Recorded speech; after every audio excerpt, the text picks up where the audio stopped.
Trump, Putin, Masoud Pezeshkian কথা চলছে যুদ্ধ থামাও, কিন্তু অনড় ইরান। শেষ না দেখে কথা বলতে চায় না ইরান, আলোচনাতে বসতে চায় না খামেনির দেশ। আলোচনাটা আসলে কি কারণে চায় ট্রাম্প কম, সেটা হাড়ে হাড়ে জানে মাওলানা রুমির দেশ। যুদ্ধবিরতির সুযোগে অস্ত্রশস্ত্র বৃদ্ধি, চালাকিটা তাই এবার আর খাটছে না। তাই পুরনো ফাঁদে আর পা নয়, সাফ জানিয়ে দিয়েছে ইরান।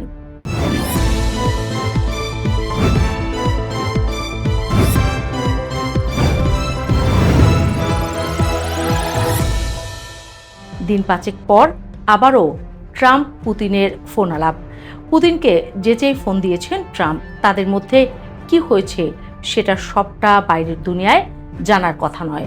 তবে শুধু শুধু গল্প বলার জন্য যে ট্রাম্প পুতিনকে ফোন দেয়নি সেটা পরিষ্কার। ট্রাম্প নাকি পুতিনকে অনুরোধ করেছেন ইরানকে যাতে গোয়েন্দা তথ্য না দেয় রাশিয়া, অর্থাৎ সেদিনের খবর, অর্থাৎ ইরানকে সাহায্য করছে রাশিয়া, সেটাই সত্যি হলো। বিশ্লেষকরা বলছেন রাশিয়া যাতে খোলাভাবে ইরানের পক্ষে না নামে, সেজন্যই এত চেষ্টা ট্রাম্পের। রাশিয়ার সংবাদ মাধ্যম তাস বলছে ট্রাম্প সরাসরি পুতিনকে অনুরোধ করেছেন যাতে ইরানকে সামরিক ও গোয়েন্দা তথ্য দিয়ে সহায়তা না করা হয়।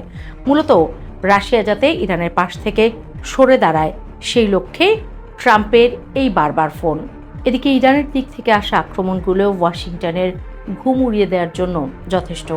গত কয়েক সপ্তাহে ইরান ইরাকের আইন আল আসাদ হারির বিমান ঘাঁটি এবং সিরিয়ার দেইর এজ জোর অঞ্চলে সুনির্দিষ্ট লক্ষ্যবস্তুতে আঘাত এনেছে। লোহিত সাগরে মার্কিন রণতরীর কাছাকাছি ফাত্তাহ হাইপারসনিক মিসাইল এবং কামিকাজে ড্রোন পাঠিয়ে ইরান বুঝিয়ে দিয়েছে তারা কেবল প্রতিরক্ষায় সীমাবদ্ধ নয়।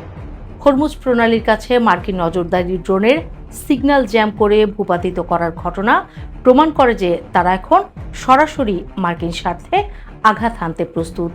এই হামলাগুলো সামরিক ও মনস্তাত্ত্বিক উভয় দিক থেকে যুক্তরাষ্ট্র ও তার মিত্রদের জন্য বিশাল এক ধাক্কা। এদিকে প্রেসিডেন্ট ডোনাল্ড ট্রাম্প তার স্বভাবসুলভ ভঙ্গিতে কড়া হুমকি দিয়ে চলেছেন।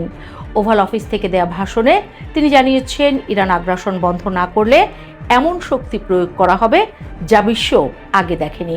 পেন্টাগন থেকে ইরানের সামরিক স্থাপনা এবং আইআরজিসির সদর দপ্তরগুলোকে কার্পেট বোম্বিংয়ের প্রচ্ছন্ন হুমকি দেওয়া হয়েছে। ট্রাম্প হুঙ্কার ছেড়েছেন যে মার্কিন সম্পদের সামান্যতম আঁচড় লাগলে ইরানের অর্থনীতি পঙ্গু করে দেওয়া হবে। ওয়াশিংটন পারস্য উপসাগরে অতিরিক্ত এয়ারক্রাফট ক্যারিয়ার স্ট্রাইক গ্রুপ মোতায়েন করেছে। কিন্তু মুশকিল হলো ট্রাম্পের এই হুঙ্কারে তেহরানের নতুন নেতৃত্ব একটুও বিচলিত নয়। ইরানের রাজনৈতিক প্রেক্ষাপটে এখন বড় বদল এসেছে। দীর্ঘদিনের নেতা আয়াতুল্লাহ আলী খামেনির প্রয়াণের পর দেশটির ব্যাটন এখন তার ছেলে মুস্তফা খামেনির হাতে। পশ্চিমা বিশ্লেষকরা ভেবেছিলেন নেতৃত্বের বদলের সময় ইরান হয়তো নমনীয় হবে, কিন্তু নতুন সর্বোচ্চ নেতা মুস্তফা খামেনি আরও শক্তিশালী অবস্থান নিয়েছেন। সামরিক বিশ্লেষকদের মতে যদি যুক্তরাষ্ট্র ইরানের মাটিতে স্থল অভিযান চালানোর দুঃসাহস দেখায়, তবে সেই যুদ্ধে তাদের জেতার কোনো সম্ভাবনা নেই। ইরানের দুর্গম জাগ্রস পর্বতমালা এবং বিস্তীর্ণ মরুভূমি যে কোনো আগ্রাসী বাহিনীর জন্য এক মৃত্যুফাদ। ভিয়েতনামের জঙ্গল বা আফগানিস্তানের পাহাড়ে মার্কিন বাহিনীর যে তিক্ত অভিজ্ঞতা হয়েছিল, ইরানে তা কয়েক গুণ ভয়াবহ হতে পারে। ইরানের মাটির নিচের গোপন মিসাইল সিটি এবং বাংকারগুলো মার্কিন বাংকার বাস্টার বোমারও নাগালের বাইরে। এই সমীকরণে রাশিয়ার ভূমিকা ট্রাম্প প্রশাসনের জন্য সবচেয়ে বড় মাথা ব্যথার কারণ।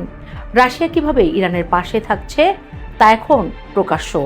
মস্কো কেবল কূটনৈতিক ঢাল দিচ্ছে না, পাশাপাশি S-400 মিসাইল ডিফেন্স সিস্টেম এবং ইলেকট্রনিক ওয়ারফেয়ার সরঞ্জাম দিয়ে ইরানের হাতকে শক্তিশালী করে তুলছে। ট্রাম্প যে গোয়েন্দা তথ্যের কথা উল্লেখ করে পুতিনকে ফোন করেছিলেন, সেটা আসলে গেম চেঞ্জার। মার্কিন সেনাঘাঁটি ও যুদ্ধজাহাজের রিয়েল টাইম স্যাটেলাইট ডেটা রাশিয়া সরাসরি মুস্তফা খামেনির প্রশাসনের হাতে তুলে দিচ্ছে। এর ফলে মার্কিন বাহিনীর প্রতিটি মুভমেন্ট ইরান আগে থেকেই জেনে যাচ্ছে। বাহরাইনের কোন হোটেলে মার্কিনিরা বৈঠক করছে সেটা জেনে নিখুঁত হামলা করছে ইরান। ভ্লাদিমির পুতিন এখন পুরনো বন্ধুর ঋণ শোধ করছেন। বিশ্লেষকরা বলছেন রাশিয়া চাইছে মধ্যপ্রাচ্যে যুক্তরাষ্ট্র এমন এক অন্তহীন যুদ্ধে জড়িয়ে পড়ুক যা ওয়াশিংটনের অর্থনৈতিক ও সামরিক শক্তি নিঃশেষ করে দেবে। তাহলে কি এই যুদ্ধে পরাজয় ছাড়া যুক্তরাষ্ট্রের উপায় নেই? বিশ্লেষকরা বলছেন ওয়াশিংটনের সম্মানজনক প্রস্থানের রাস্তা ক্রমেই শুরু হয়ে আসছে। ট্রাম্প জানেন পূর্ণাঙ্গ যুদ্ধ আর কিছুদিন লম্বা হলে বিশ্ব অর্থনীতিতে ভয়ঙ্কর ধস নামবে। হরমুজ প্রণালী দীর্ঘমেয়াদী বন্ধ থাকার কারণে তেলের দাম আকাশচুম্বী হবে এবং আমেরিকায় মূল্যস্ফীতি ট্রাম্পের রাজনৈতিক ভবিষ্যৎ শেষ করে দেবে।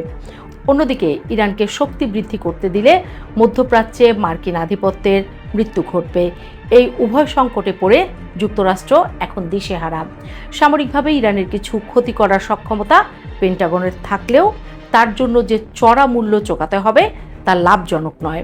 এক প্রকার নিশ্চিত পরাজয় বা ব্যয়বহুল যুদ্ধের চোরাবালি থেকে বাঁচতে যুক্তরাষ্ট্র এখন মরিয়া হয়ে একটি আপোষের পথ খুঁজছে বলেই মত বিশ্লেষকদের। নতুন সর্বোচ্চ নেতা মুস্তফা খামেনি এবং প্রেসিডেন্ট মাসুদ পেজেশকিয়ানের সরকার যুক্তরাষ্ট্রের এই দুর্বলতা বুঝতে পেরেছে। তারা প্রকাশ্যে যুক্তরাষ্ট্রকে চ্যালেঞ্জ ছুড়ে দিয়েছে। ইরানি কমান্ডাররা সরাসরি বলছেন, একবার ইরানে মার্কিন সৈন্যরা এসে দেখুক, আমরা তাদের জন্য হাজার হাজার কফিন প্রস্তুত করে রেখেছি। ইরানের এই আত্মবিশ্বাসের মূলে রয়েছে তাদের অ্যাসিমেট্রিক ওয়ারফেয়ারের দক্ষতা। তারা জানে আকাশে তারা আমেরিকার সমকক্ষ নয়, কিন্তু পুরো মধ্যপ্রাচ্য জুড়ে ছড়িয়ে থাকা তাদের প্রক্সি নেটওয়ার্ক ও নিজস্ব দক্ষতা দিয়ে তারা মার্কিন স্বার্থে এমন সমন্বিত আঘাত হানতে পারে যা সামলানো পেন্টাগনের পক্ষে অসম্ভব।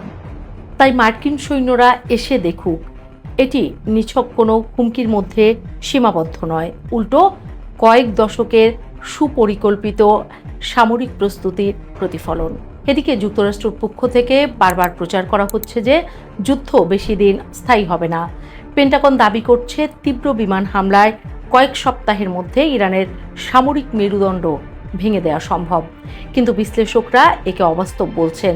তাদের মতে যুদ্ধে নিশ্চিত পরাজয় ও ভয়াবহ পরিণতি জেনে আসলে মাঠ ছাড়তে চাইছেন ট্রাম্প।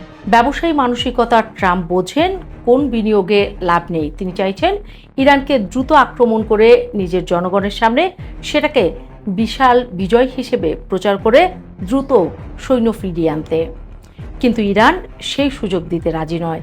ট্রাম্পের দ্রুত যুদ্ধ শেষ করার তত্ত্ব আসলে একটি রাজনৈতিক প্রোপাগান্ডা, যার আড়ালে লুকিয়ে আছে এক দীর্ঘস্থায়ী ও রক্তক্ষয়ী যুদ্ধের চরম আতঙ্ক, এমনটাই বলছেন বিশ্লেষকরা। সব মিলিয়ে এই উত্তপ্ত সময়ে বিশ্ব এক শ্বাসরুদ্ধকর মুহূর্তের কিনারায়। একদিকে যুক্তরাষ্ট্রের পরাশক্তি হিসেবে টিকে থাকার মরিয়া চেষ্টা, অন্যদিকে রাশিয়া সমর্থিত ইরানের অদম্য প্রতিরোধ। চিন্তা পাশে আছে ইরানের। ট্রাম্প এখন বুঝতে পারছেন মধ্যপ্রাচ্যের জ্বলন্ত বালিতে সামরিক বুট রাখা যতটা সহজ, সেখান থেকে নিরাপদে বের করে আনা ততটাই কঠিন। ট্রাম্পের বিশ্বাস ভ্লাদিমির পুতিন মস্কোয় বসে এই দাবার বোর্ড নিয়ন্ত্রণ করছেন এবং প্রতিটি চালে যুক্তরাষ্ট্রকে কোণঠাসা করছেন। তাই এই ফোন কল সব পক্ষকে আলোচনার টেবিলে বসার জন্যই আদতে, যাতে নিজেদের পরাজয়টা ঢেকে যায় সম্মানের সাথেই। ইরান সেই ফাঁদ চিনে ফেলেছে বলেই আর কোনো আলোচনার মায়াজালে আটকা পড়ছে না। এখন দেখার বিষয় ট্রাম্প অপমানের সাথে পিছু হটেন নাকি এক অন্ধ আবেগে এমন এক যুদ্ধে ঝাঁপিয়ে পড়েন যা মার্কিন সাম্রাজ্যের চূড়ান্ত পতনের সূচনা করবে।